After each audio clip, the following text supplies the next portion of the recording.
আকাশে একটি নয়, দেখা যাচ্ছে দুটি সূর্য। শুনতে অদ্ভুত মনে হলেও সম্প্রতি এমন এক অবিশ্বাস্য দৃশ্যের সাক্ষী হয়েছে রাশিয়ার সাখালিন দ্বীপের বাসিন্দারা। দিগন্তে দুটি সূর্যের উপস্থিতি দেখে মুহূর্তেই ছড়িয়ে পড়ে আতঙ্ক আর বিস্ময়। সামাজিক যোগাযোগ মাধ্যমে ভাইরাল হওয়া সেই দৃশ্য নিয়ে এখন বিশ্বজুড়ে চলছে তোলপাড়। কিন্তু কেন এই জোড়া সূর্য? এটি কি কোনো অশুভ সংকেত, নাকি নিছকই প্রকৃতির খেলা? তীব্র শীতের দেশ রাশিয়া, বরফ শুভ্র প্রকৃতির মাঝে হঠাৎ এক অদ্ভুত দৃশ্য দেখে থমকে দাঁড়ালেন স্থানীয়রা।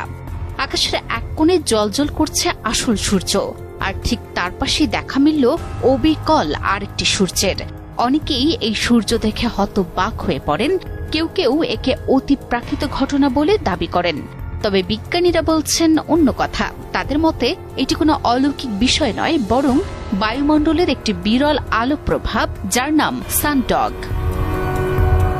বিশেষজ্ঞদের মতে বিজ্ঞানের ভাষায় একে বলা হয় পারহেলিয়া।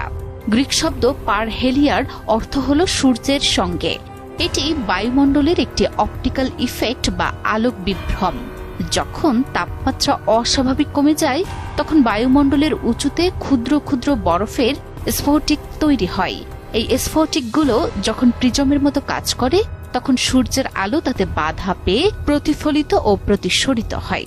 এর ফলে আসল সূর্যের পাশে একটি বা দুটি উজ্জ্বল আলোর বিন্দু তৈরি হয়, যা দূর থেকে দেখলে মনে হয় আকাশে একাধিক সূর্য অবস্থান করছে। রাশিয়ার জাতীয় আবহাওয়া পরিষেবা জানিয়েছে, সানডগ আসলে সূর্যের বলয় বা হ্যালো পরিবারেরই একটি অংশ। শীতপ্রধান দেশগুলোতে মাঝে মাঝে এমন দৃশ্য দেখা গেলেও এবারের ঘটনাটি তার উজ্জ্বলতার কারণে